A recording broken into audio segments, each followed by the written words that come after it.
Good evening my dear student. आपके अपने YouTube channel prism institute में आपका हार्दिक स्वागत और अभिनंदन है। जैसा कि आपको मालूम है कि कक्षा 11th और 12th का एक कंबाइंड टॉपिक आउटलाइन अपने स्टार्ट करवा रखा है, जिसमें अभी तक मैंने आपको 8 वीडियो के द्वारा आउटलाइन को भली भांति समझाने का प्रयास किया है। इसी क्रम में आज आगे चलते हैं। इसका जो पार्ट नंबर 9 है वो अपने करते हैं। आउटलाइन करना लगभग आपको आने लग गया, बाकी देखो अभ्यास आपको करना पड़ेगा। जब तक आप अभ्यास नहीं करोगे, मैं बोर्ड पर अगर हजारों प्रश्न भी करवा दूंगा तो भी नहीं होगा, तो आपका अभ्यास खुद को ही करना पड़ेगा। अब आगे चलते हैं। इसी क्रम में आपके आते हैं प्राचलिक समीकरण। क्या होता है, कई बार आउटलाइन के अंदर प्राचलिक समीकरण दे रखी होती है। प्राचलिक समीकरण, अब देखो प्राचलिक जो समीकरण होती है वो होती क्या है। प्राचलिक समीकरण का मतलब है प्राचल। जैसे यदि अभी तक आपने देखा दो चर थे, दो क्या थे, x और y। x y पे डिपेंड होता है, y x पे डिपेंड होता है। अब यदि x और y दोनों ही मिलके किसी तीसरे चर, तीसरा चर मतलब जैसे थीटा मान ले, t मान ले, इन पर यदि निर्भर हो जाए तो उस कंडीशन में जो समीकरण होती है वो क्या कहलाती है, प्राचलिक समीकरण कहलाती है, और ये कहलाते हैं इसके प्राचल कहलाते हैं। जैसे आपको एक समीकरण दे रखी है x बराबर a sin थीटा, और एक समीकरण और लिख के रखें कि y बराबर tan थीटा, y बराबर tan थीटा। अब देखो आपको दो समीकरण नजर आ रही है। ये आपका एक एग्जाम्पल मैंने लिया है। अभी तक आपको एक ही समीकरण के अंदर x और y नजर आ रहा, मतलब सामने आपका y था बराबर x के फॉर्म में आपके प्रश्न थे। जैसे y बराबर आपने पढ़ा था ना अभी, क्या था, sin x, तो एक ही इक्वेशन थी। इसी के अंदर x और y दोनों आपको मिल जाते थे। अब क्या है कि दो अलग अलग समीकरण हो गई, जहां x भी थीटा पे डिपेंड हो गया और y भी आपका क्या है, थीटा पे डिपेंड हो गया। इस कंडीशन में आपको अभी भी निकालना क्या है, प्रश्न वाला पूछेगा कि dy अपॉन dx की वैल्यू निकालो। किसकी, dy अपॉन dx की वैल्यू निकालो। तो दो समीकरणों के द्वारा dy अपॉन dx सीधा तो निकलेगा, सीधा नहीं निकलेगा, क्योंकि इसका जो सामने का जो वेरिएबल है, चर है, वो बदल गया है। तो ये काम अपने को करना है। अब इन दो समीकरणों का अलग अलग डिफरेंशिएशन आपको करवाना पड़ेगा।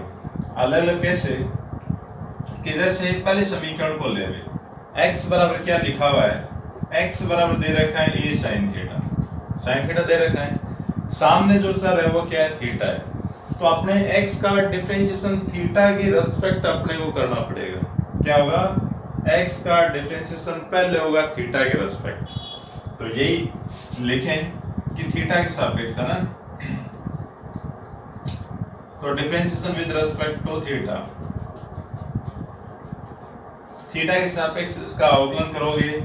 x का अवकलन क्या आएगा, dx अपॉन d थीटा। ये आपका पढ़ा है, ये कांस्टेंट है ना, ये मल्टीप्लाई के अंदर क्या है, गुणा के अंदर कांस्टेंट आ गया। sin थीटा का अवकलन करवाओगे, क्या लिखेंगे, e अपॉन a थीटा लिखेंगे ना, sorry d upon d theta लिखा, और sin थीटा को उतारो यहाँ।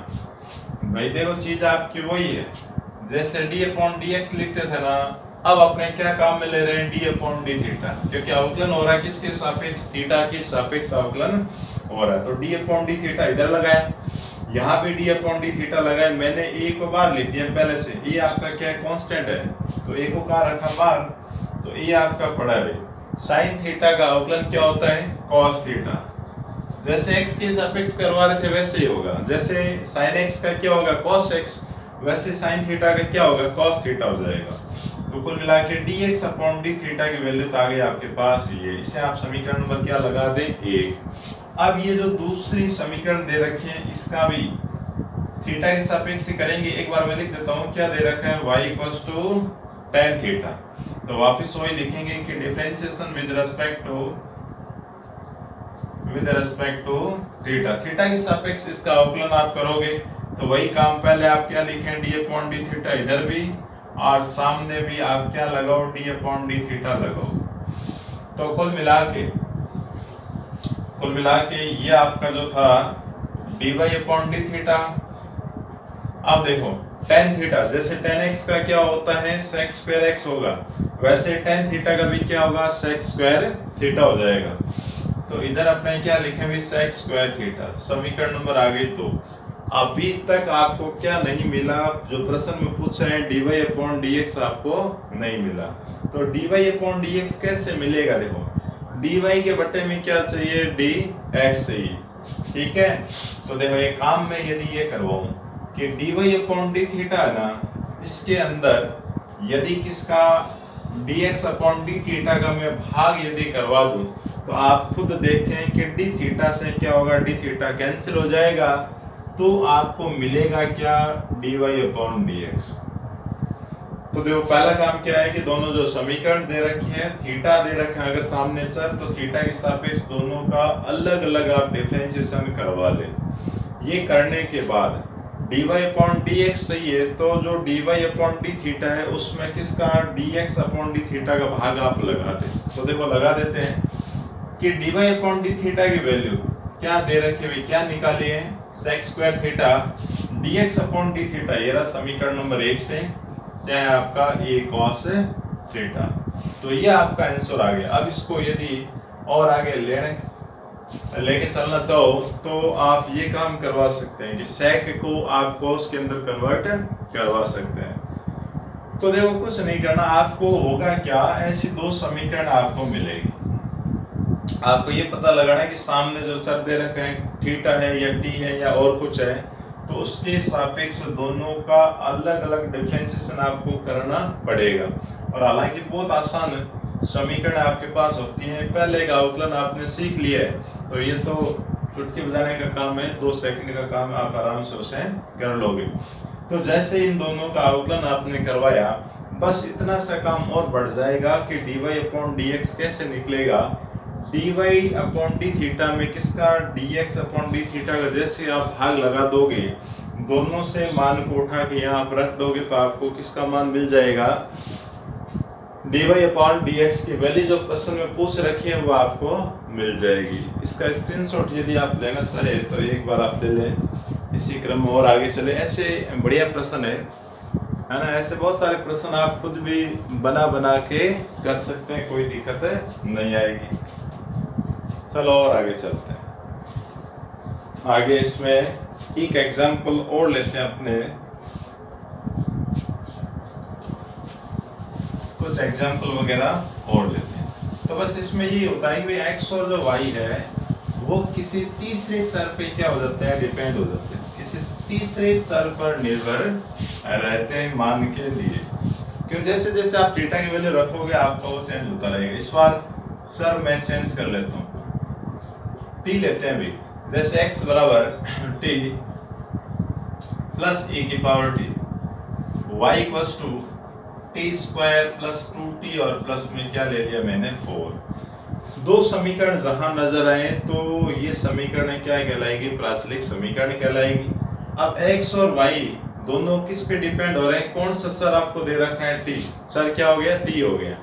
तो पहले x का t के रेस्पेक्ट डिफरेंशिएशन आपको करवाना पड़ेगा, फिर y का भी t के रेस्पेक्ट आपको डिफरेंशिएशन निकालना पड़ेगा। तो देखो करते हैं,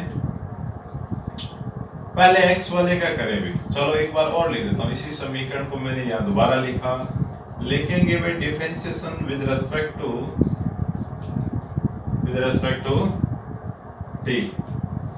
t के सापेक्ष इसका अवकलन करने पर। अब देखो t के सापेक्ष आप काम करवा रहे हो, तो देखो क्या लिखोगे, d अपॉन डी टी। क्या लिखना, d अपॉन डी टी। इधर मैंने लिखा d अपॉन डी टी, कौन है, x है, x को यहाँ लिख दिया d अपॉन डी टी। और दो दो वैल्यू है तो पहले आप ब्रैकेट लगा के रखें, ठीक है। आप देखो करवाई, इधर तो dx अपॉन dt, इसका तो यही होगा, और यहाँ d अपॉन dt को दोनों के साथ अलग अलग आप लगा दें, तो t का t के रेस्पेक्ट तो क्या होगा, कैंसिल हो गया, 1 हो गया ना। e की पावर t का, जैसे e की पावर x का क्या होता है, e की पावर x, वैसे ही e की पावर t का क्या होगा, e की पावर t ही आपको मिलेगा। तो कुल मिला के ये आपका dx अपॉन dt मिल गया।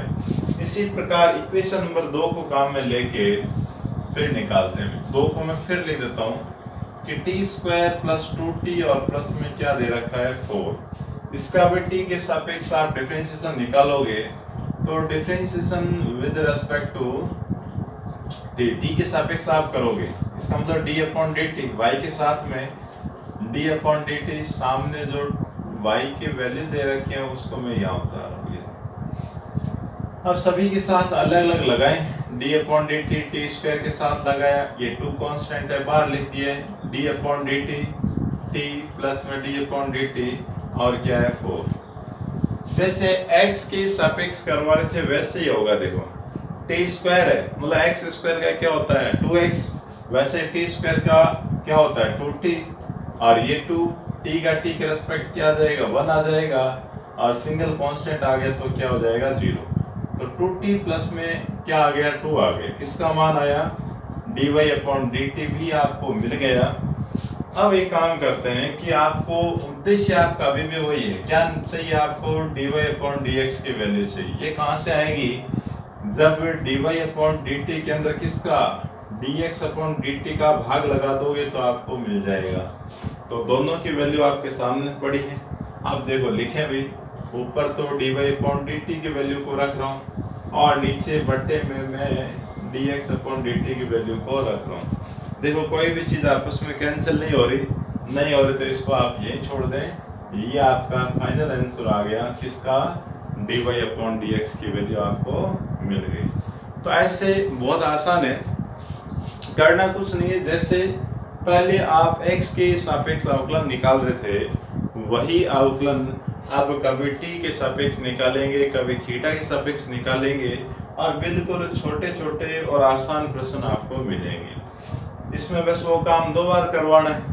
और dy अपॉन dx के लिए dy अपॉन dt में किसका dx अपॉन dt का सिर्फ आपको भाग ही लगाना है। स्क्रीनशॉट यदि आप लेना चाहें तो ले लें एक बार, फिर और आगे चलते हैं, है ना। पढ़ने में मज़ा तो आ रहा होगा, आराम से आप क्या ऐसे प्रश्न खुद भी बना सकते हैं। ज़रूर नहीं आप किसी पे डिपेंड हो, है ना, किसी का वेट करें बुक का या जैसे मेरा, तो आप क्या खुद भी प्रश्नों को बना सकते हैं। ऐसे प्रश्न आराम से लिखे जाते हैं।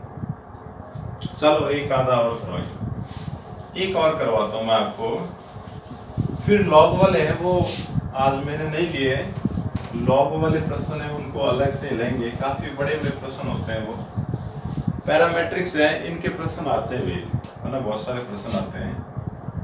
चलो एक एग्जाम्पल और लेते हैं। जैसे x बराबर a theta plus theta cos theta, y बराबर साइन थीटा माइनस में थीटा स्क्वायर, ये ले लेते हैं, ठीक है। या थीटा स्क्वायर को हटाएं, आप 2 थीटा ले लो, ये लो, थोड़ा और आसान हो गया। अब यहाँ भी आपको 2 समीकरण दे रखी हैं, सामने वेरिएबल क्या आ गया थीटा आ गया, तो वही काम आपको करवाना है। पहले इस x का थीटा के सापेक्ष डिफरेंशिएशन आप करोगे, क्या लिखोगे dx अपॉन डी थीटा, आ रहा है समझ में। अब यहाँ e आपका पड़ा है, थीटा में थोड़ा सीधा करवा रहा हूँ ना, थीटा का थीटा के सापेक्ष क्या होगा, चलो पूरा लिख के करवा देता हूँ, ठीक है, कहीं आपको समझ आए नहीं आए, मैं आपको पूरा लिख के ही करवा देता हूँ। तो जैसे इसी समीकरण को मैं दोबारा यहाँ लिख रहा हूँ, x बराबर क्या दे रखा है a theta plus theta cos theta, तो differentiation with respect to theta, theta के सापेक्ष इसका अवकलन करवाएंगे तो x का क्या होगा dx अपॉन डी थीटा, एक कांस्टेंट बाहर रखा, इसके साथ में भी मैं क्या लिखूँ d अपॉन डी थीटा, और यहाँ पे भी क्या लिखे d अपॉन डी थीटा लिख दिया।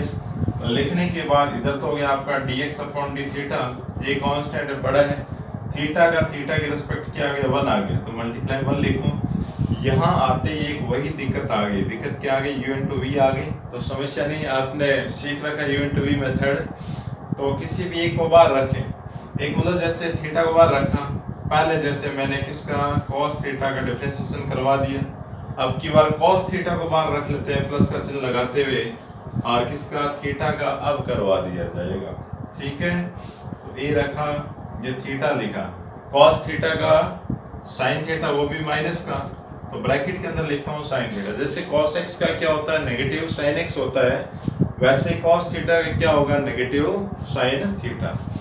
फिर प्लस में कॉस थीटा लिखा D theta upon D theta, इसका क्या हो गया फिर से 1 हो गया। तो कुल मिला के ये ए माइनस और प्लस क्या हो जाएगा माइनस में, ए साइन थीटा 1 से मल्टीप्लाई आप करोगे क्या आएगा कॉस थीटा। समीकरण नंबर आप क्या लगाएं ए। अब ये तो वैल्यू आ गई किसकी, dx अपॉन डी थीटा की वैल्यू आ गई। अब समीकरण नंबर 2 को काम में ले, y बराबर क्या दे रखा है साइन थीटा माइनस में 2 थीटा, इसका भी डिफरेंशिएशन निकाले भाई। तो क्या लिखा जाएगा कि differentiation with respect to theta, theta के सापेक्ष आप करोगे y का, तो क्या आया dy अपॉन डी थीटा।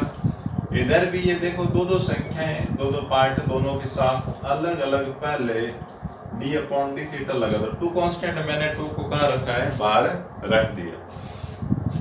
अब जैसे साइन थीटा का क्या होता है कॉस थीटा माइनस का 2 लिखा और D theta upon D theta क्या हो गया 1, तो dy अपॉन डी थीटा, कुल मिला के dy अपॉन डी थीटा की वैल्यू आ गई क्या कि कॉस थीटा माइनस का 2। समीकरण नंबर क्या हो गई 2 आपको मिल गई।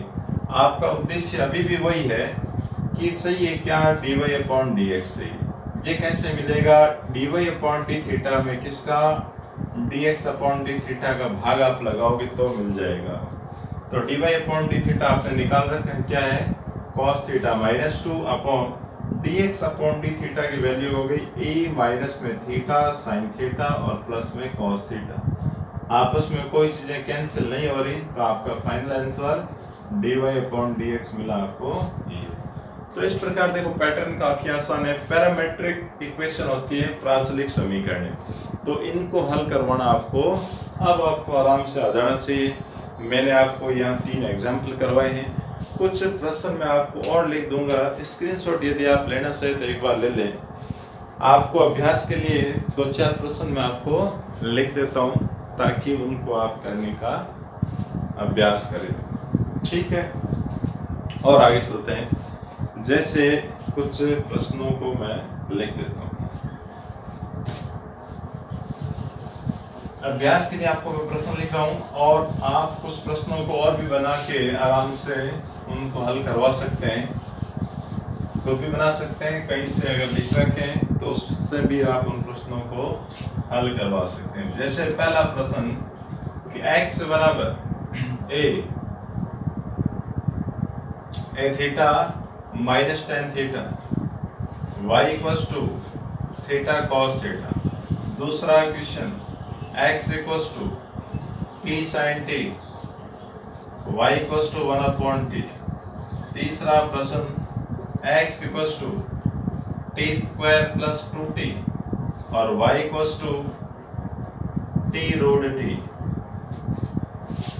चौथा प्रश्न x बराबर theta square minus 2 theta plus 4 y equals to theta sine theta. पांचवा प्रश्न x बराबर 1 upon t minus T square y equals to t minus 1 upon t square. तो ये आपके अभ्यास के लिए 5 प्रश्न हो गए।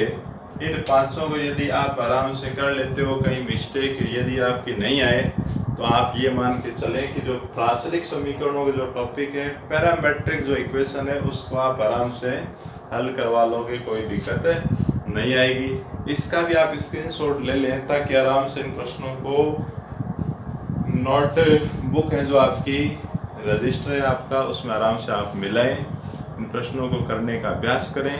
यदि इनमें से कोई प्रश्न आपको नहीं आ रहा तो कमेंट बॉक्स में आप तुरंत लिखें, उसको मैं फिर से आपको यहाँ समझाऊंगा।